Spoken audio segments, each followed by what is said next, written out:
Hey guys, it's Catalea. So I have a very special video today that a lot of you have been patiently waiting for, and this video is all about my most recent sugar glider rescue.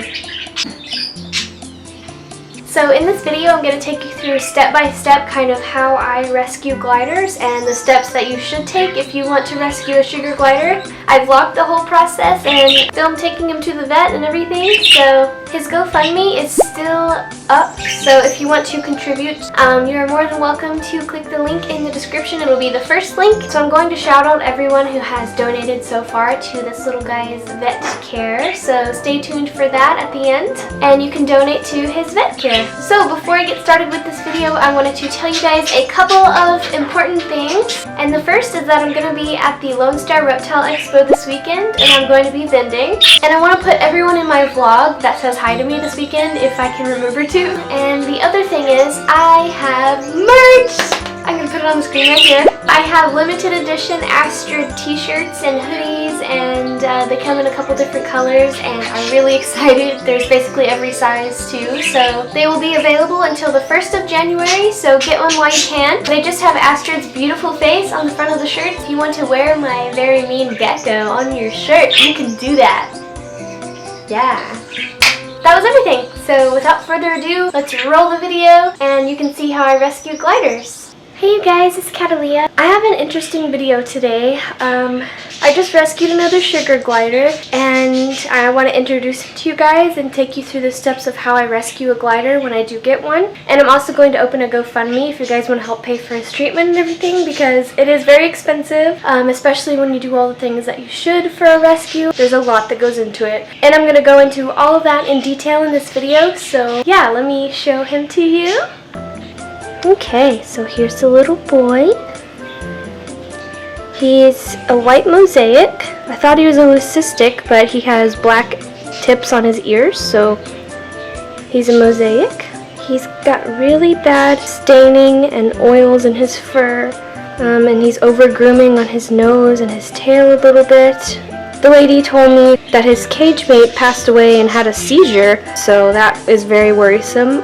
Obviously he's in quarantine away from my other gliders and everything. He has a vet appointment scheduled, and I'm going to be taking him to the vet, and we'll get a fecal test done, have his teeth checked, make sure he doesn't have any excess bacteria or parasites anywhere.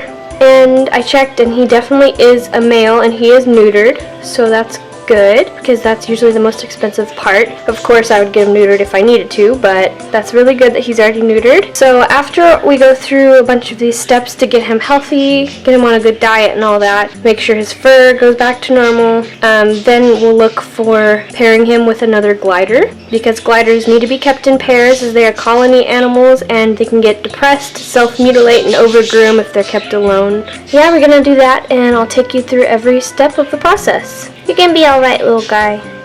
And then after that, I will be finding him a home that will hopefully be a forever home, and I'll make them sign a contract, and since he is a rescue, and should his future owners decide that they don't want him anymore, I'll have them give him back to me so I can find him a home again or keep him. Yeah, I'll go into more detail on that as well. So, well, hopefully we can figure this out and get to the bottom of what's going on with him, and I'll update you guys the whole way. So he's getting his first real meal right now. The lady I got him from said she was feeding him like deli meats, and she said she was giving him sausages and like packaged lunch meats and stuff. So this is his first taste of a staple diet, and I think he liked it.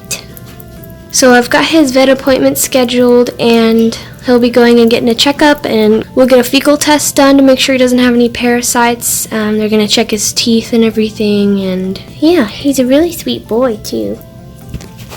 He's really sweet for how neglected he is. He's very sweet. I'm just worried about this oil in his fur.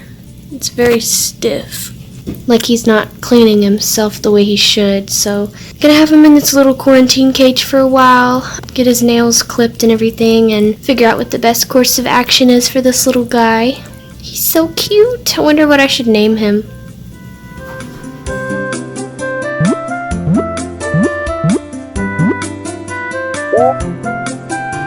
Hey you guys! We're on our way to the vet right now. I'm basically expecting them to say he probably doesn't have parasites. It doesn't really seem like it. That's what I'm hoping, but we'll see. I'm gonna ask the vet if she's okay with me filming first, because it'd be really cool to like have her talk to the camera, but we'll see how that goes. So either way, I'll update you guys and let you know what happens.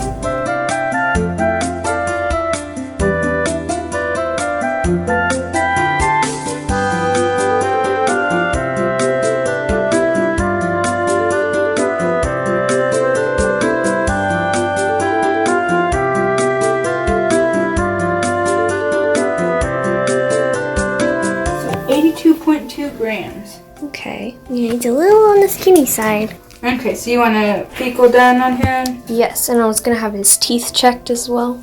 He looks like he has an excess of like yeast or something going on. See how his coat's really like oily. So I was just gonna maybe see if you guys could swab it and see if there's any like external parasites or something. Okay. Is he eating okay? Yeah, the lady was feeding him hot dogs and Cheez-Its and stuff. So he already looks better from when I picked him up after eating a good staple diet. So do we have a name for him yet, or? I'm kind of letting my subscribers pick a name for him because I'm doing this publicly on my YouTube channel. A bunch of people were saying Clover because he's lucky that I got him or something, but I don't know. Clover seems like a girl name to me. Yeah, I see Clover as a girl. What are you doing? He's just peeing all over everything for you. Yeah. Handsome boy. Hopefully he doesn't have parasites. I'm gonna see what the vet says. I don't know, we'll see. He says that's bright. Did you see what kind of enclosure she had him in? She had him in a plastic tub on shavings, or pine shavings. So he could have some respiratory stuff too. Small patients are the squirmy ones. Alright, okay, good. From what I could tell, I don't see any redness or draining or anything in there. Okay. Okay, well, it looks healed up. Good news, guys. The fecal came back negative, so he doesn't have any internal or external parasites. They checked his fur as well, but he came back clean on everything. So the next step is to continue his antibiotics and keep him going through quarantine and watch his fur slowly get better from a good diet and spoil him rotten. So next I'm going to show you guys how I give him his medicine. He doesn't want to come out. How you doing, bugger? It's your cute face. Oh, there's his cute face. There's his cute little face. Oh. So they diluted this really heavily because, of course, he's a very small little animal. Coming out? You want to see what's going on? So I'm just gonna hold him like this, get his little mouth, and push it in. Just like that. Yeah, doesn't taste too good, does it? No. Okay, you can go to sleep again. So the antibiotic that he was prescribed is called Clavamox. Basically, I was just told to give him a very small amount twice a day, once in the morning and once at night, and that should help curb any infections that he may have gotten from the way he was being kept and fed. So this is kind of a 1 week update. I've been giving him his medicine for a while now and taking care of him for a while now. His fur is already starting to get better, as you can see. It's not nearly as oily anymore. Yeah, you coming out? Oh, look at you. Yeah, he looks a lot better. And see, even his belly is not nearly as yellow, if I could show you that. Not really. Oh, he's so... Ow, don't bite me, little butt. I'm helping you. Here, get back in your pouch. Good boy. That's his little update, and I'll be back in another couple days to update you again and talk more about his progress. Right, little booger.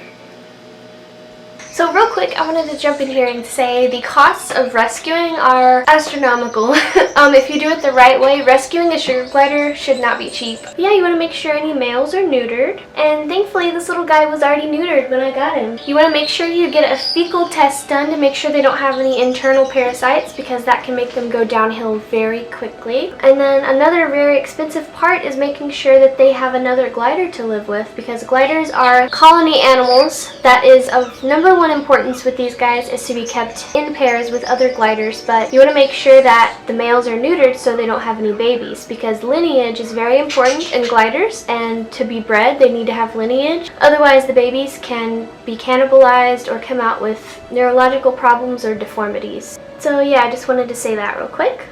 So I wanted to show you guys the vet statement real quick. Obviously I folded it so you can't see my address and all that, but I wanted to show you guys this as a basic idea of how much each part of the exam costs. So the first thing, as you'll see here, is the exotic exam, and that itself is $50, sometimes more depending on the vet you use. Then we have the fecal flotation, which is basically the test for parasites.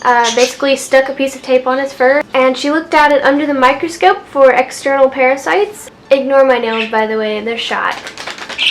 And then we have the antibiotic. It definitely is expensive if you do it the right way, but the last thing I wanted to talk to you guys about is home screening and how I do it. Basically, I go through a very lengthy process of finding a rescued glider a home. Experience with gliders is preferred, and that's usually the people that I will choose first. And of course, I want to make sure that they've done their research, so I'll ask them a bunch of questions about glider care and make sure that they know what to feed them, the size cage that they need, toys that are safe. And I usually will try to go for people that have already graduated high school or know what they're doing for college, because gliders are a 15-year commitment. You want to know where you're going to be in a couple of years so you know whether or not you can have them at the time. But yeah, I will be looking for a home for him after this, and I have a couple homes already that are lined up. So yeah, if you have a lot of experience with gliders though and you've been looking for another one, then please comment and let me know your experience with gliders, and then we can talk further details from there.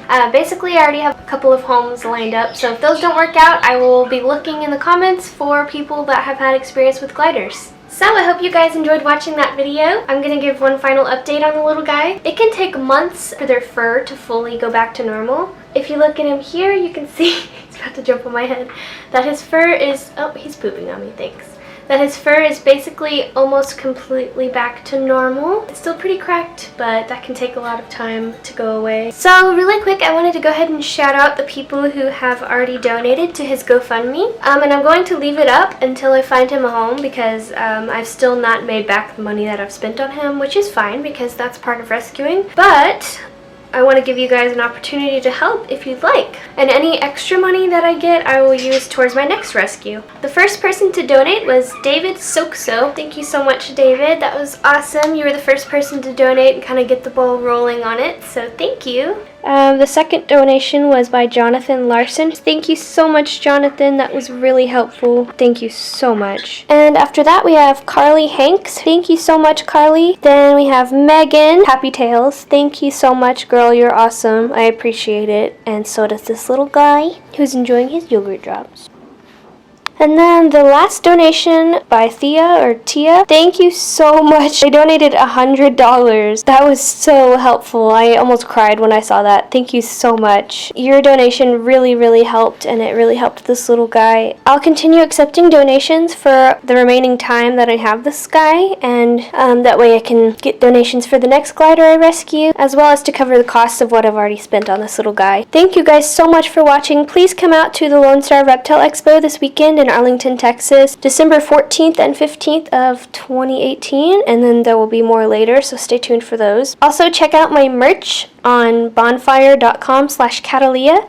But yeah, thank you guys so much, and I hope you enjoyed watching this little guy get back to health. He's basically all ready now. He's already gone through quarantine and gotten everything done, so I'm just gonna start finding him a forever home now. I would keep him, but I know that I'm at my limit for gliders because of how much work they are, but I'm sure I can find a really good home for this sweet little guy because he is absolutely precious. If you have name suggestions for him, please comment them, because I want to give give him a name before I find him a home. I think he deserves to have a name. Alright, thank you guys. See you in my next video. Bye!